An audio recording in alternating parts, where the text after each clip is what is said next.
It looks like I have something in my teeth, but I don't. I just went to the dentist today and my teeth are really clean. They're so clean, there's like a gap right here.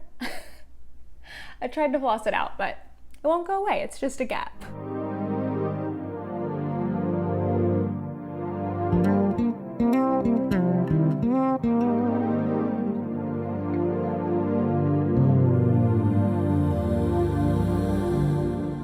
Hey everyone, my name is Natalie, also known as Knitty Natty.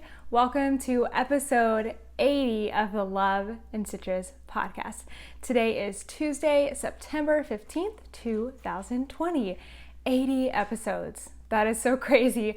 I know I'm still like 20 weeks, 5 months away from 100 episodes, but I feel like I need to start planning something fun for 100 episodes. So also last week, I didn't even say this on the podcast, but I just have to say thank you to all of you who are being subscribers, because I hit 5,000 subscribers last week, which is huge, amazing, like definitely a cause for celebration. And so many of you were so sweet and commented that, and I completely forgot to say thank you. So I know I started podcasting in January of 2019, and it's really cool to be here getting close to 2 years later and still enjoying it every single week. So it's been a lot of fun.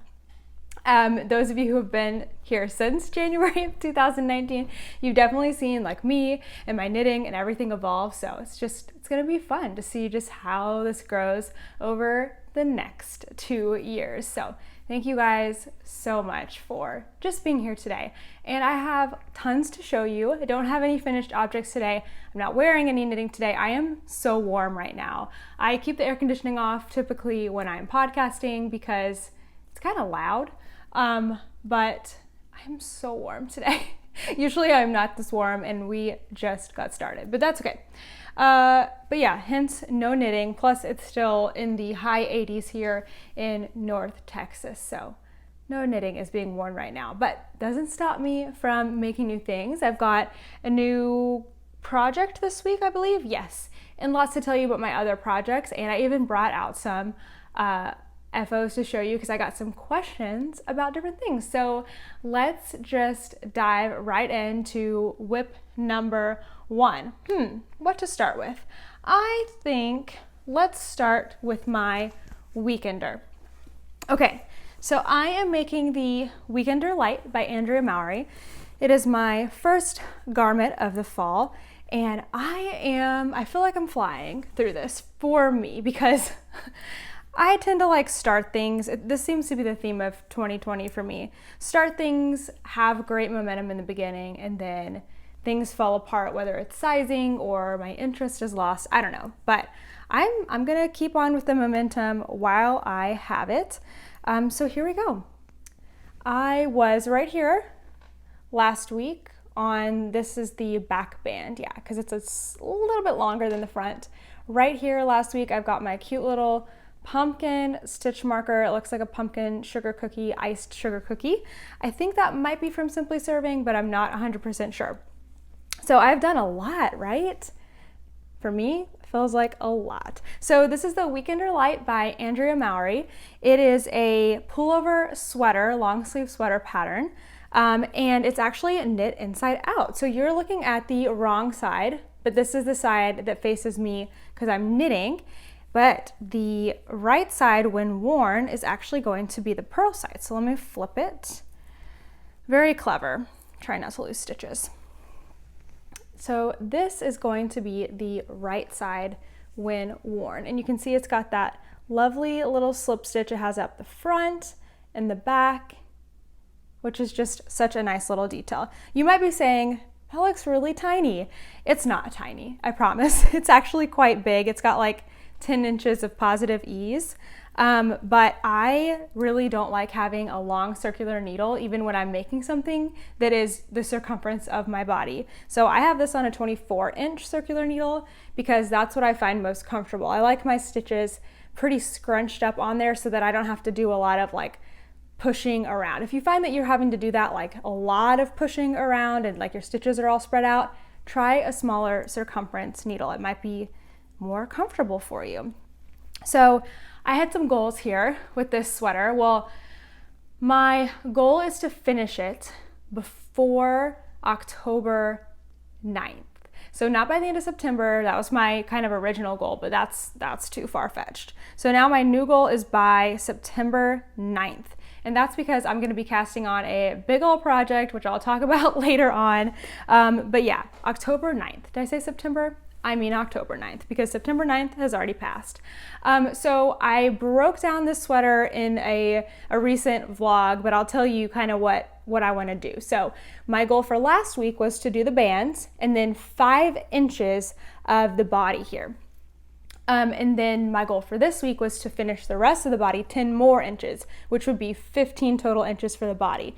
But I was actually wrong about that calculation. It's 15 inches from the cast on.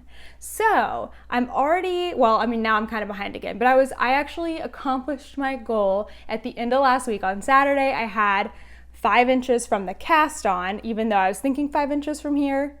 It was really 5 inches from the cast on. So that's the good news. So now my goal really by the end of this week, it's only Tuesday, so by the end of Saturday night, I want to be done with the body and ready to split for the sleeves. That'll be perfect timing because, you know, at a transition point in a sweater, it's good to have, you know, a little bit of time to get the new part started. So Sunday's a really good day for me to do that because then I start, you know, go to work on Monday. So that would be perfect if I can finish Saturday night with the body. I can split for the body or for the front and back on Sunday and then just be like working on that throughout next week. So that's the goal.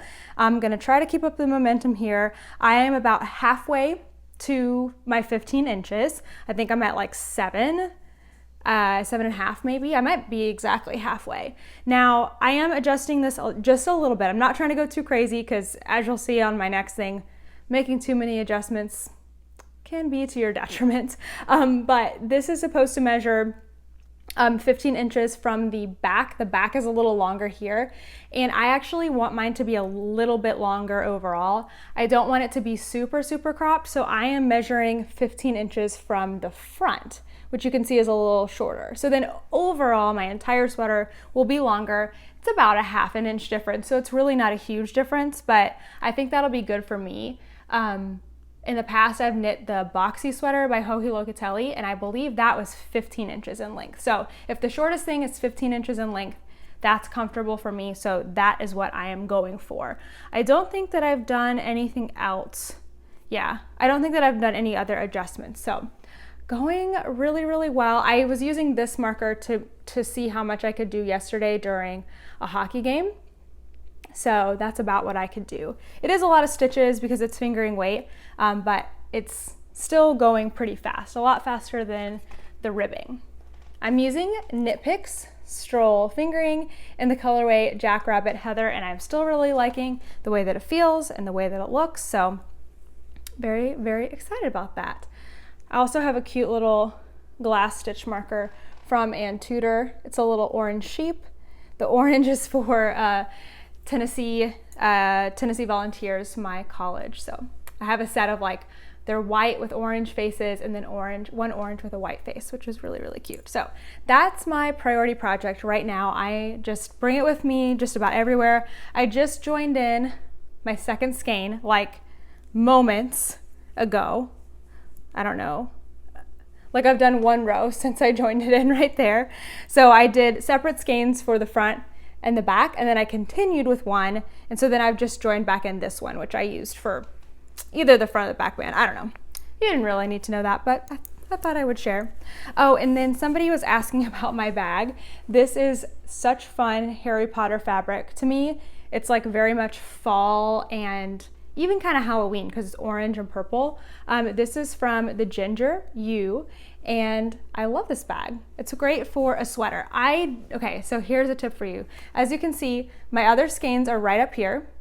I do not carry them around in this bag. Why? Because I'm home every single day, at least once. And I don't need to carry all of this around. If I was going on a trip, I might, tuck a few into the bag so that I could have more, but I really find that I like my project bag to be empty enough that I don't have to go digging through untangling skeins. So I think it was Stephanie Pearl McPhee. I was in one of her classes. She's the yarn harlot, and she was like, you don't have to carry around all 12 skeins for the sweater. And I'm like, oh, you're right. You don't have to carry those around. So just the one skein for now. When that one starts to get small, I'll add another one in. Okay, so that's my first whip. What do we want to do next? Let's talk about socks. Okay, so I have finally cast on my September socks. I think I did this on, I don't know, the 12th of September or something, like way late. I say typically, but not this year. But typically for other years, I like to cast on a new pair of socks on the first of the month. And then I like to finish those socks by the end of the month. Now I'm still hoping to finish these by the end of the month because they're gonna be really fast. So I didn't really realize it at the time, but I actually picked out a sport weight yarn. At first I thought it was fingering, and then I thought it was still fingering, but like a thicker base. And now I'm realizing that it's even thicker than that. I mean, it really doesn't look it. And honestly, it really doesn't feel that way in the sock, and the material feels really good. So, because normally I wouldn't pick a sport weight sock. Let me see if I can find the yarn. Okay, this yarn is Sunrise Fiber Company in the colorway Oregon Coast Sunset. And I am making these for my mother-in-law. So I've got it here in this bag. This is a float tote mini, which is one of my crochet patterns. It's designed for just one skein, but as you can see, it looks like I have two skeins in here because I actually have split 50-gram skeins, and they're in the little knitted mini yarn cozies. So it fits perfectly in there. I designed these two patterns completely separately. One is crochet, one is knit, but I'm surprised how well that works together. So if you're a crocheter and a knitter, the smallest float tote with two 50-gram mini yarn cozies works great. So I've got both socks cast on. I wanted to get them both started since I knew I was gonna be trying to finish by the end of the month. And knowing that this is a thicker sock yarn, I'm using a size 2 needle, not my usual. Usually I do a 1, but I'm using a 2.75 millimeter. And I started with, I have all this on my Ravelry page, so I'll have it linked, but I think I started with 24 stitches, and then I increase every other round to 52 stitches because that's what I've done in the past with thicker sock yarn. Well, I started knitting on the foot and I'm like, this seems big. So I tried it on my foot and I'm like, yeah, it's pretty big on me, but my mother-in-law's foot's a little different. So I had her try it on last night and it was like 2 inches too big. It was so big. So I actually pulled back a little bit last night and I am down now on 48 stitches. That is it. No, 44 stitches. So that's what's working for me with size 2 needles and sport weight yarn, 44 stitches. So a typical sock for me has 60 or 64 stitches. This is gonna go super fast. So I fixed both of the socks, both of the toes, and then I've made a little bit of progress here on this one, just a little bit of straight knitting. So now they're perfect. I make socks for me, for my mom, I think my sister, or no, I'm sorry, for myself, my mother-in-law, my sister. I make them like 7 inches in circumference, circumference. For my mom, I do a little bit thicker, like more like 8 inches around, or 7.5, 8. So usually that's 60 to 64 stitches, but 44 stitches. It's pretty crazy. So that's gonna be really super fast, and that'll be a nice Christmas present. I had my mother-in-law, like I said, try them on. I was like, oh, can you close your eyes and just put these on? And I was like, yeah, you know what?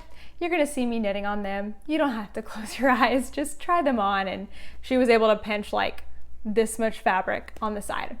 So they were definitely too big. So I'm glad we did that, but now I can carry on knitting with those. If you saw the podcast last week, then you're gonna be a little shocked when I show you this.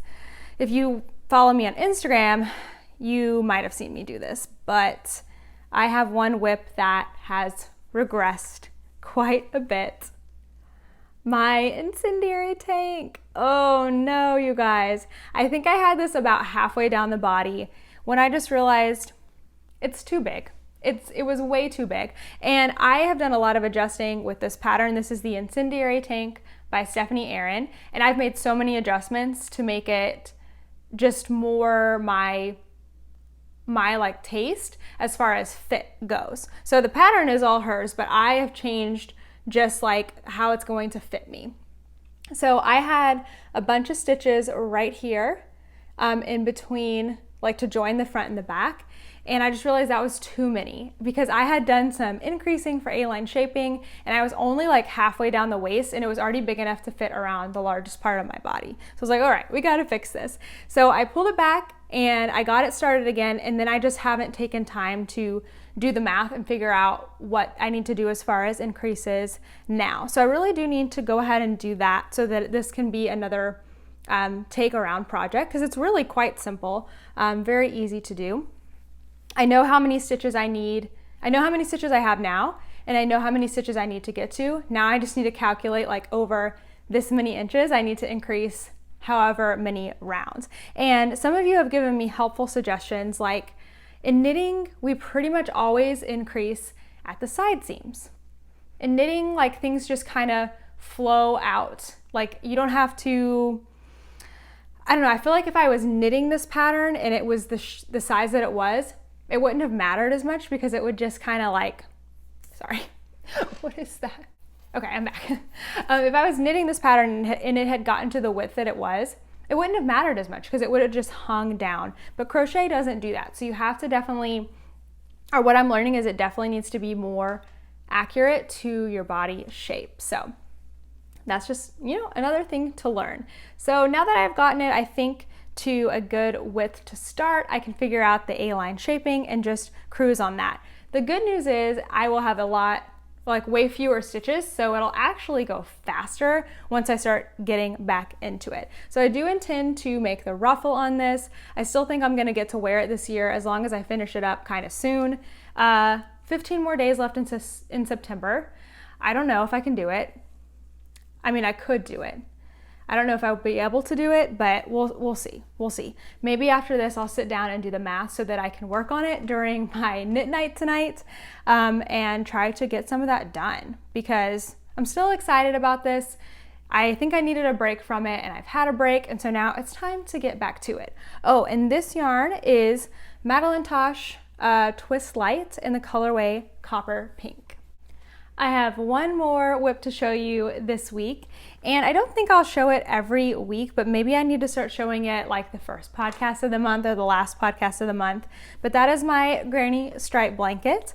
A lot of you really liked seeing that before, but this is a project that, whoa, hold on. Okay, so this is my scrappy granny stripe blanket. Granny Stripes is a pattern by Lucy of Attic 24. It's intended for DK weight yarn, but somewhere along the lines, somebody decided to use their fingering weight scrap yarn and make a fingering weight version. And so you can find my project down below, but I think I did, actually, I'm not gonna say. I don't remember how many stitches I chained, but it's in the project. Also, I'm using a size D 3.25 millimeter hook, but I believe I chained with an E. I did a swatch to make sure, like to test all of this, and so that it's a really nice blanket, because you don't want to make a huge blanket that takes you 4 years and then the bottom is like cinched in. So that's what I needed to do. But this week I added in 2 yarns, yarns from the socks that I finished last week, my helical socks. You can barely tell, but there's 1 yarn here and 1 yarn here. They're both yellow, my Hufflepuff yarns. I'm not quite done with this one yet. I need to go across the row, but I've been trying to work on this on Sundays for Scrappy Sunday. That's hosted by Kay of the Crazy Sock Lady podcast. And it takes me a long time. It takes me about 45 minutes, I think, to get across a row. So I did a row and a half last week, which is not bad. So I'm just gonna kind of work on this, I think, as I finish things. I do think I might work on this for Advent this year in December, but we'll see. because that's a lot. It's a lot because I'm already going to be doing my granny squares like I have been in the past. So like I said, I might not show this every single week, but I wanted to show it to you so you could see that I had done just a little bit of work on it. Okay, so I do have 2 more projects to show you, but they're kind of part of the question, so we're gonna like smoothly transition into the question part of the podcast merged with some project. So if you ever have any questions for me, you want me to answer them on the podcast, head to the Ravelry group, Love and Stitches, and put your question in the Ask Me thread. So I got 2 questions this week, plus kind of like a third, like show and tell kind of thing, all about the West Knits Mystery Shawl Knit Along. So every October, Stephen West, who is a pattern designer, he's known for like very bright colors and brioche and just fun and crazy like photography. I mean, he's just a lot of fun. So he does a mystery shawl knit along. It is a knit along. He designs a knit shawl and releases the pattern over usually like 4 or 5 weeks in October. So you don't know what it's going to look like, but you do get some kind of guidelines on picking out yarn and everything, and then everyone starts on one day. I mean, no, they don't, because I've started late usually, but the clue will drop on like a set day. It's October 9th this year, and then everyone can start work on the first set of the pattern for 1 week, and then the next week another clue drops, and it's a lot of fun. My participation level is usually just kind of following along on Instagram and trying to keep up every week with the pattern. This year I'm so determined to actually finish the first clue before the second clue drops and so on. So I'm trying to clear out all my whips before October 9th, which is why I want to finish my Weekender Light before October 9th, so that it can be done and I can enjoy the shawl knit along to its fullest. So there was a couple questions here that actually related to the shawl knit along. So let me find the first one. Okay, so this one is from L Calver 28. Hi Natalie, I love watching your podcast every Thursday. I am intrigued by the Mystery Knit Along by Stephen West and wondered if you could show us your shawls that you've made from the past couple of his knit alongs. I would love to take part, but I'm not confident in my skill level of knitting just yet. Thanks in advance. Okay, so I am so glad that you are interested in participating, and if you are a truly new knitter, like you just learned to knit, all you can do is just the knit stitch, like you need help fixing mistakes and stuff, then maybe a mystery shawl knit along is not the right choice. But if you've been knitting for a little while, you can knit and purl, you can increase and decrease. If you drop a stitch off the needle, you can put it back on, like you're gonna be fine. You should try the mystery shawl knit along. It's a lot of fun. So I brought down my 2 shawls from the past. I've participated the past 2 years, so this will be my 3rd year participating, and these shawls are so much fun. Like, maybe you're not a shawl person, but if you like to knit like fun and interesting techniques, then maybe make the shawl and give it to somebody. I don't know. I do wear my shawls in the winter time, especially when I'm at work, like sitting, because these are so large. It's good when I'm like sitting to wrap up in when I'm cold, because they are big. They are big. Okay, so let's talk about, this one is called Texture Time. This was from 2018. This was a 5, I think it was a 5 color shawl, but I actually ended up using 6 colors. So that's the center section there. And then it had these wings that went through different textured patterns. Like, look how fun that one is on both sides. So it's definitely one of the most interesting shapes that I've ever made. It actually looks pretty good on. Like, it doesn't look super weird because it's still got that triangle in the front. So that's called Texture Time. If you like that pattern, you can go and get it right now, and the whole thing is there and you can make it. But the way that it worked during the mystery was this was the first section here. I have never done something like this before or since. It is a syncopated brioche and it has mohair in it. You used, I think, all of your colors and made this funny panel. That was the first week. And then the second week, you did this part right here. It's got Latvian braids and the mohair in it, and it was crazy and fun. The third week, I think, was this section. I decided to introduce one more color because I really wanted to use this crazy neon. So that's why I've got another color, and you can do whatever you want. I bet Stephen West would be overjoyed if you used like 40 colors in a shawl. I mean, he does stuff like that all the time where he uses up all of his scraps and just like throws colors together. And because he has an aesthetic, like a lot of times he's in like royal blue and red, like it all just works. He's so good at it. And then the last week was this section here.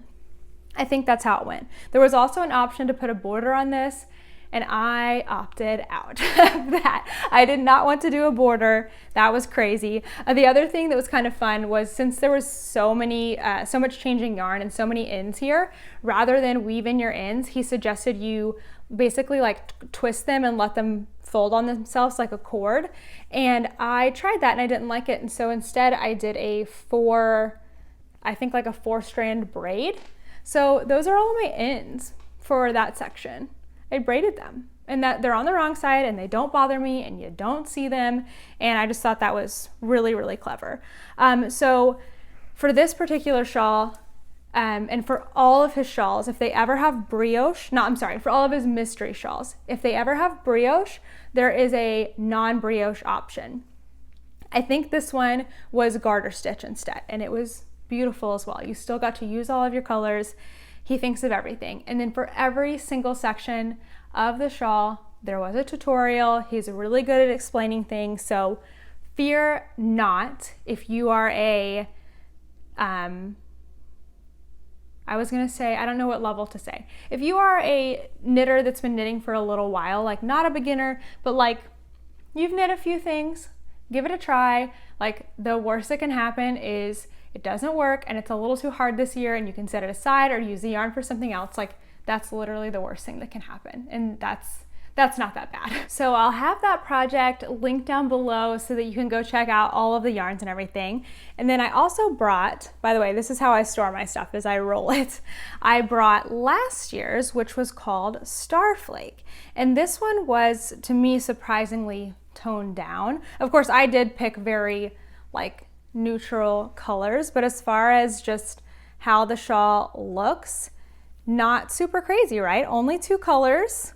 You could do more if you wanted to. I just went with 2. This was a 4 skein shawl, whereas this one was a 5 skein, which I threw in a 6 color.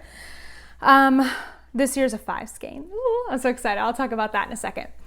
So this one was really, really cool. I have learned so many new techniques from doing this, and I've never really had a problem. Like sometimes when I read through it, like when I first read this, I was like, huh? I just go watch the video and it all makes sense. So the first week we did these like diamonds, okay? That was the first week. The second week was these kind of like welts here. The third week was brioche, and again, there was a non-brioche option. And then the fourth week was the band, or the lace, I guess. And then this was pretty cool. I can't remember if this was a separate week or not, but it's a 2-color I-cord bind off, which I debated doing. I started out just in the solid, this like charcoaly gray. And then I was like, you know what? I think I like did a sample of it. Like I did a few and I posted on Instagram, and I think you guys talked me into the 2-color, and I really think that it's one of my favorite parts about the shawl. It's just so cool, such a cool finish. So this one I never really even wore. I don't remember why. I wonder if I finished it, like I definitely did not finish it at the end of October or beginning of November or whenever it was supposed to, or whenever like the actual make along ended. So I wonder if I finished it way later, but I don't really remember wearing this last year. So I need to actually get this out and wear it. Texture Time I wore all of the time, so I love this. Love it so much. Again, that one will be linked down below too, so you can see my yarns. Okay, so the next question that I got was from H. Landy. Hi, Natalie. Can you tell us how you're picking your colors for the West Knits Mystery Knit Along? Also, if I'm trying to put together my colors, by stash busting, do you think it's okay to mix different brands, yarns with different plies, or yarns with different fiber contents? Okay, so I thought that was a really good question, and if you're participating, you might be thinking the same thing, or even if you're not, maybe you're putting together a shawl and you're just curious about those kinds of questions. Okay, so number one, I first thought I was going to buy a kit. Stephen West has a yarn store. He co-owns a yarn store, or he is, I don't know. There's two people, they work together, and he's one of them. They have a yarn store called Stephen and Penelope. And I thought this year would be the year I'd order a kit. I had even picked out the one I wanted. I got on, I put it in my cart, and I was like, you know what? I just don't think that this is what I want. I had to, debate with myself and overthink it, talk about it on Instagram before I could figure it out. But I ultimately decided not to get the kit, and that I was going to instead make my own kit of yarn. And I guess that's my only option now, because I just went on the site and the kits are gone. So you cannot get a kit anymore, it looks like. I was just trying to find a picture of the one that I wanted, so that I could show you how I'm going to pick my yarn. Fortunately, the kit that I wanted is the cover photo. If you you can buy the pattern now. The pattern is not in there, but it does give you details like the gauge and yarn and how to swatch with your yarn. So I've already purchased my pattern, but those are the colors that I was planning to get. A light colored speckled as the main. You can see there's 2 skeins of the main color. And then this kit had like a light, dark, and a medium kind of, but it was throwing me off. I love that one in the middle, the really pinky fuchsia, rosy color. It looked a little different in the kit, but I didn't really like the peach.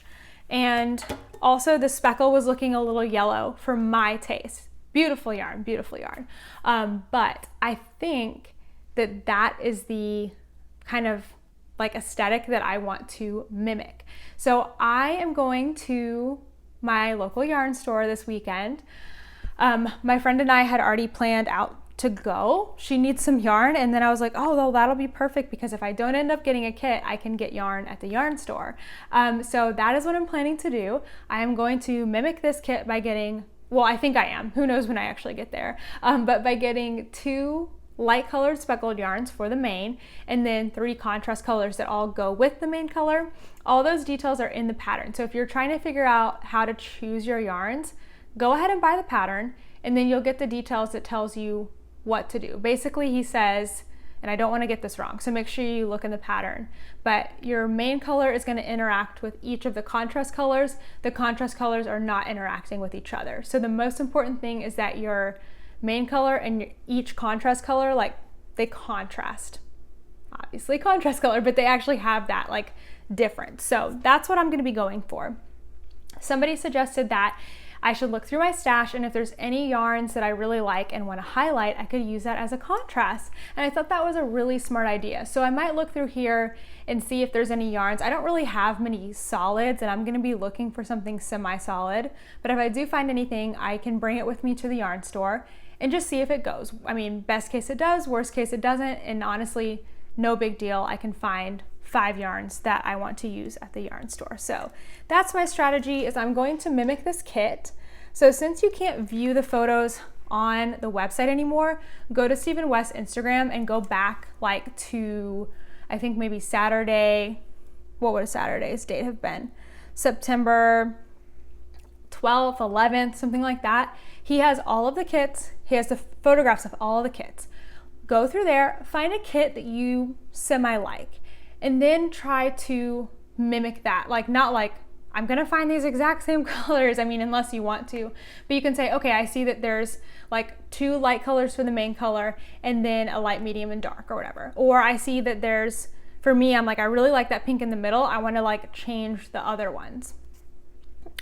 He also has some kits where there's a dark color for the main color. Anyway, you can just see it, and it's a lot easier when you're trying to just adjust and like completely create it in your own mind, because he designed the pattern, so the kits are gonna look good, right? So if I mimic the kit, it's gonna look good. That's how I am thinking about it. Somebody else shared what they're using. They said that they, did I get my West Knits MCal kit? No, because I'm going to get yarn at the yarn store.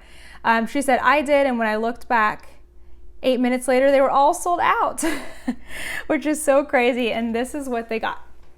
So they've got their two dark, or the main color, and then you can see each of those contrast colors is going to contrast with the main, and it's going to look really, really good. So I love that. That is so exciting. That was Meganin. So those were 3 questions from the Ravelry group about the MCAL. I realized that I didn't finish answering this one. If you're putting colors together by stash busting, can you mix different brands? Okay, can you mix different brands? 100% yes. Can you mix yarn with different plies? Up to you. I prefer not to because I don't really like the look, but some people don't even care at all. So that's totally up to you. I would say for me, the one that stands out the most is a single ply with like a 4-ply yarn. I don't like that, but it's up to you. Or yarns with different fiber content.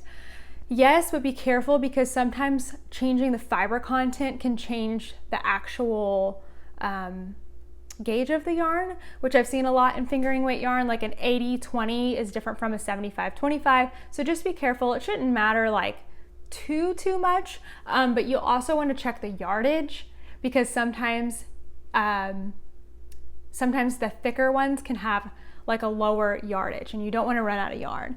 Okay, this one that I did, speaking of different yarn brands. So I went to a fiber festival in Nashville. Why can't I think? Oh, Super Summer Knit Together in 2018, I guess, because that's when I did this shawl. And I was like, I want to get, like, I want to buy yarn from everybody. Like, everyone is amazing. All the vendors are so great. Well, who can like just go around and buy yarn from everybody? That's too expensive, right? So what I did is I bought one skein from 5 different vendors and ended up using them in this shawl. So that's why I really wanted to get that neon yellow in there because that was from this trip. The only thing that wasn't was the mohair. I already had it, but everything else is from Super Summer Knit Together 2018. So I walked around to all the booths and I looked at all the yarn and saw what, I was like, I'm feeling pink today because obviously I'm feeling pink all the time. And I think the first skein that I bought is my variegated one, which you really can't see. It's like a very speckled yarn. You really can't even see that in there. So I bought that one. I was like, I love this one. I want this one. Everything else has to go with this one. And then I went to the next booth that I was really interested in and I found a color to go with it. And then the next one and the next one. And I just built up this collection of 5 colors that went together. And I don't know, that was really fun to me because I got to, I feel like I really got to shop everywhere that I wanted to. I didn't have to spend a crazy amount of money getting like sweater quantity here and another project here. And then I got to make one cohesive project that represented an event that I went to. And I just thought that was really, really fun. I didn't know I was going to be making this at the time. I just figured I would make a 5 skein shawl of some kind.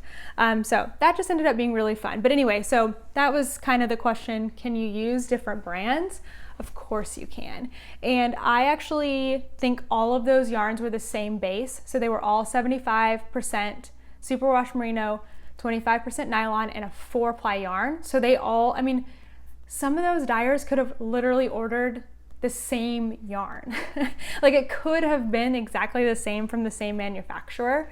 I have no idea if it was, of course, but it didn't matter because it was the same base and the same ply. So they all worked perfectly together. But anyway, mix brands, mix plies if you like, and different fiber content. Just be cautious in case it changes the gauge of your yarn. Since I've talked so long about the mystery shawl knit along, if you can't tell, I'm very, very excited about it. Luckily, you won't have to hear me talk about it every single week, just probably next week because I'll show you my yarn. And then we'll get a couple weeks break before it actually starts. But I'm gonna just do one more question today. I'm leaving some there and I will answer them next week. Okay, this question is from HLandy01. Hi Natalie, I have another question for you today. I know you've talked about wanting to make the All of the Lights cardigan one day, but I was wondering what your ultimate bucket list knit would be. Something that you might not ever actually make, but essentially is the most amazing dream project you've ever seen. Well, these are probably things I'm never gonna make, but I did think of two things that I think are super beautiful. The first one is, before I got married, I always wanted to make a wedding ring shawl. A wedding ring shawl is something that it's a shawl, lace shawl, that's made out of cobweb weight, so finer than lace weight yarn. And it is so fine that you can actually like pull it through a wedding band. Usually these are like super heirloom pieces that, I don't know, just take hours and hours and hours to make. But as you know, I'm already married and I did make myself a wedding shawl. I can link that project too. I did it out of just lace weight, not cobweb weight. I only had 4 months, so we had to get a move on. We had to get a move on there. And I still made a beautiful like dream wedding shawl, but before I even had met my husband, dated my husband or anything, the dream was to make an heirloom cobweb lace shawl. So since I'm already married, maybe I'll do it down the line. I don't know. I probably won't because because it's so much work, and I have a beautiful lace shawl. If I can save it and it's nice enough, and I have a daughter one day, maybe she can wear it. Who knows? But anyway, so that's one project. The other one is, I think, still knitting. I think it's knitting. I have seen, I'll try to find a picture of something similar. Basically like this, not really stained glass, but like just this beautiful color work blanket. I think it's all hexagons, and it is just like probably 40 different colors, and it just makes the most intricate pattern. I don't think stained glass is the right word. It's more like a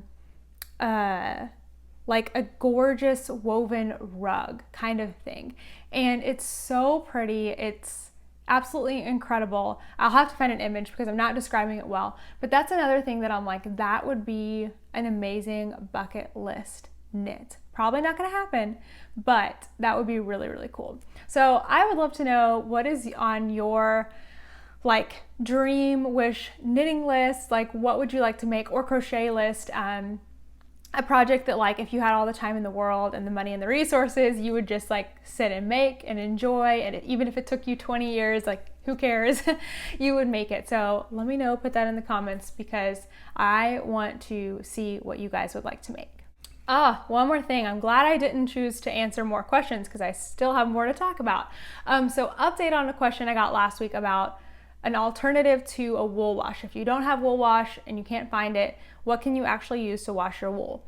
So many of you, go back to episode 79, look in the comments. So many of you were answering that, giving really great suggestions, like a lot of tips, like just backed in like reasoning and fact, which I love, because I don't know, it just, I feel like you're right, because you guys were all saying the same thing and answering it so well. So this is what you guys were saying.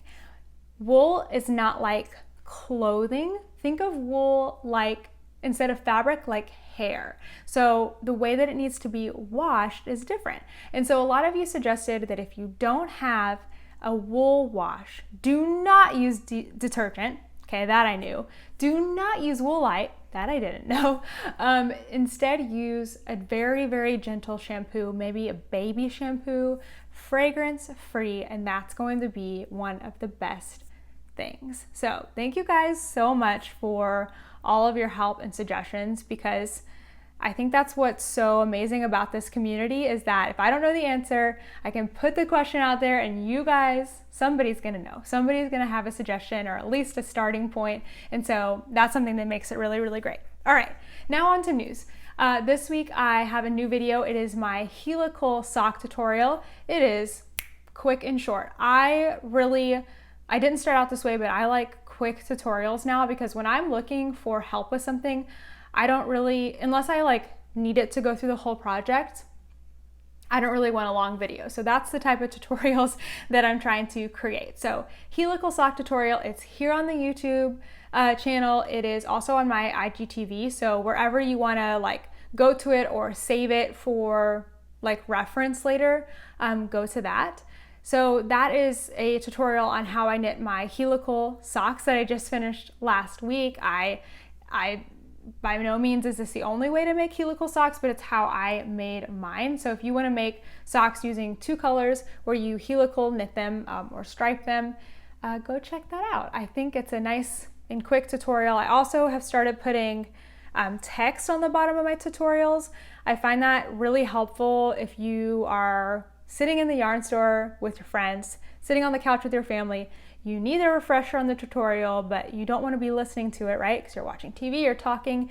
You can just pull it up and the text is on the bottom of the screen and you can pretty much get the gist of what to do. Or you can listen to me talk you through it. So I've gotten some good feedback on that that's a positive thing. So hopefully that's a positive thing for you, or it's a neutral thing and it doesn't it's not a detriment to the tutorial. Okay, other news, the Fall Garment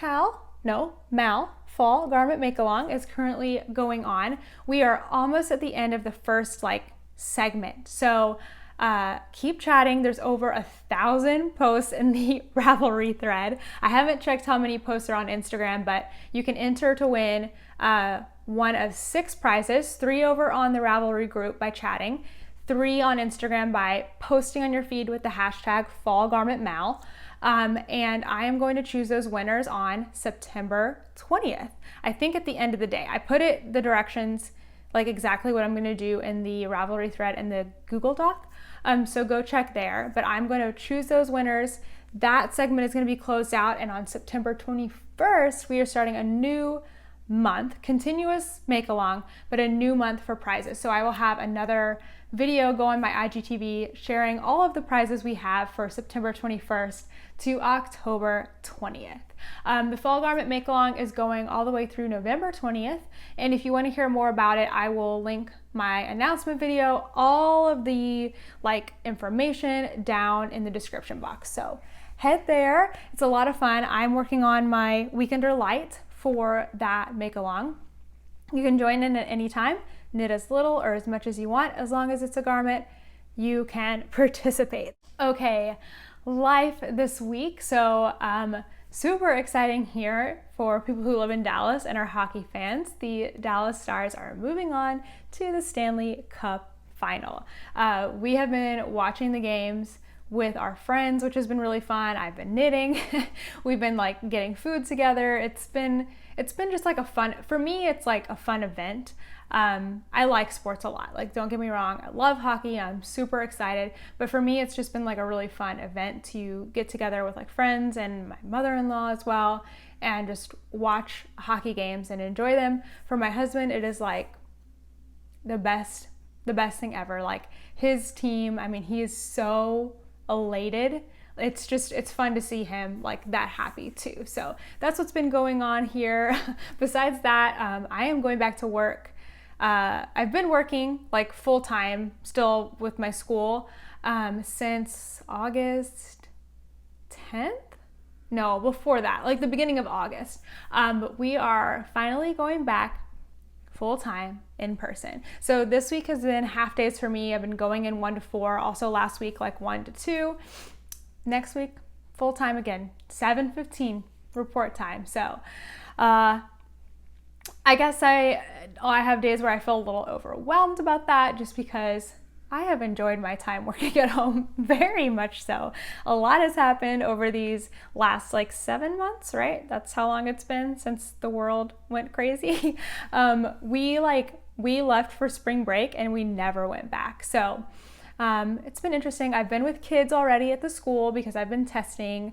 I don't know exactly what my role will be like when we go back. Because I just have to be flexible and adjust. I'm not a classroom teacher. I am an interventionist and a testing coordinator. That's my role. So I work with kids, elementary school age kids, on their reading.